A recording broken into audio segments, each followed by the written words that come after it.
میں آپ کو خود اپنا تجربہ بتاتا ہوں کہ سن 1978 میں، یعنی آج سے تقریباً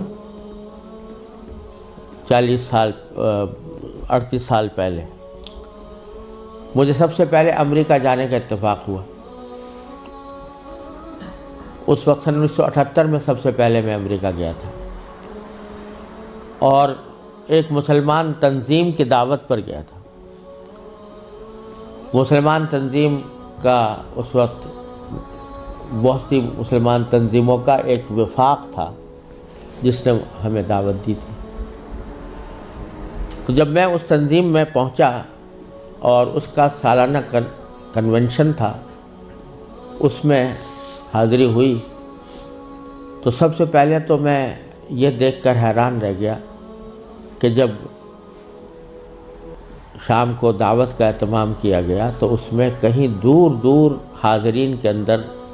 اسلام اور دین کا کوئی شائبہ نظر نہیں آتا تھا۔ خواتین اور نوجوان لڑکیاں وہ مردوں کے ساتھ اور نیم برہنہ لباس میں بیٹھی ہوئی تھی،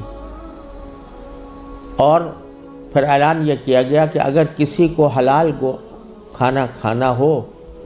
تو مچھلی استعمال کریں، جس کا مطلب یہ تھا کہ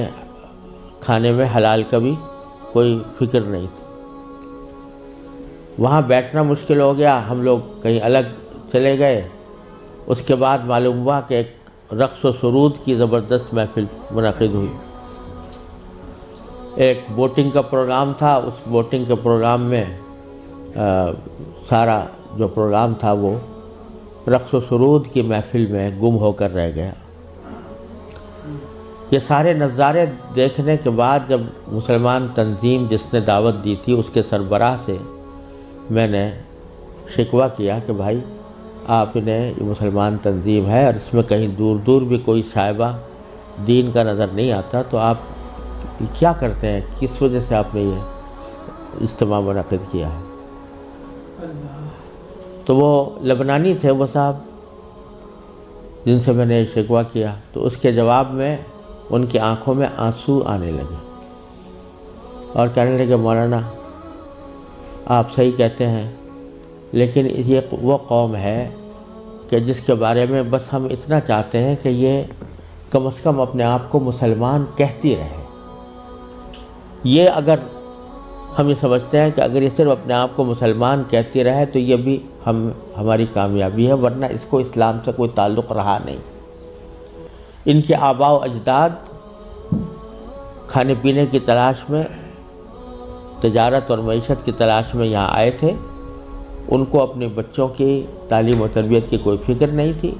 یہ اسی ماحول کے اندر پلے بڑے ہیں، اور اس کے نتیجے میں ان کو دور دور بھی کہیں ان کے اندر کوئی شائبہ دین کا نظر نہیں آتا۔ ہمارا کام صرف یہ ہے کہ ان کو اس بات پر جمع کر لیں کہ بھئی تم مسلمان ہو، اپنے آپ کو مسلمان کہتے رہو، ورنہ اسلام کی کوئی چیز ان کے اندر باقی نہیں رہی۔ یہ منظر میں نے سن 1978 میں اپنی آنکھوں سے دیکھا، اور یہ عبرت ہوئی کہ اگر مسلمانوں نے اپنے بچوں کو، اپنی نسلوں کو صحیح تعلیم و تربیت دینے کی طرف توجہ نہ دی تو اللہ بچائے یہ اس بات کی کا اندیشہ ہے کہ اللہ بچائے جو آنے والی نسلیں ہیں وہ اللہ بچائے مرتد نہ ہو جائیں، اور اگر خدا نہ کرے ہماری اس بے توجہی اور غفلت کی وجہ سے ایسا ہوا کہ ہماری نئی نسلیں گمراہ ہوئیں، غلط راستے پر گئیں، تو اس کا وبال ہمارے اوپر ہو، کیونکہ قرآن کریم کا ارشاد یہ ہے کہ یا ایھا الذین آمنوا قوا انفسکم واہلیکم نارا۔ جہنم سے بچانا صرف انسان کے لیے اپنا فرض نہیں ہے کہ وہ خود اپنے آپ کو بچائے،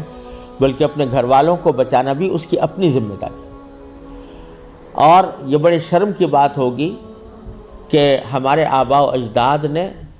ہمیں اللہ تعالیٰ کے فضل و کرم سے ایمان اور اسلام کی دولت ورثے میں عطا فرمائی، اور ہم اپنی اولاد کو اللہ بچائے غلط راستے کے اوپر ڈالنے کے ذمہ دار بنے۔ اس سے زیادہ شرم کی، اس سے زیادہ نقصان کی کوئی اور بات نہیں ہو سکتی۔ لہٰذا یہ مسئلہ جس اہمیت کے ساتھ توجہ کا محتاج ہے، اللہ تعالیٰ کا بڑا فضل و کرم ہے، اب حالات میں تبدیلی آ رہی ہے، خاص طور سے انگلینڈ میں اور امریکہ میں بھی اب بہت مسلمانوں کو اس طرف توجہ ہوئی ہے، ادارے قائم ہو رہے ہیں، لیکن جس پیمانے پر ضرورت ہے اس پیمانے کی ابھی تک کمی ہے، اور اس کا واحد علاج یہی ہے کہ جس کے دل میں بھی یہ درد ہے وہ دامے، درہمے، قدمے، سخنے، جس طرح بھی ہو سکے وہ ایسے ادارے قائم کرنے کی کوشش کرے، ان اداروں کے ساتھ تعاون کرے، اس میں اپنے بچوں کو بھیجنے کا اہتمام کرے۔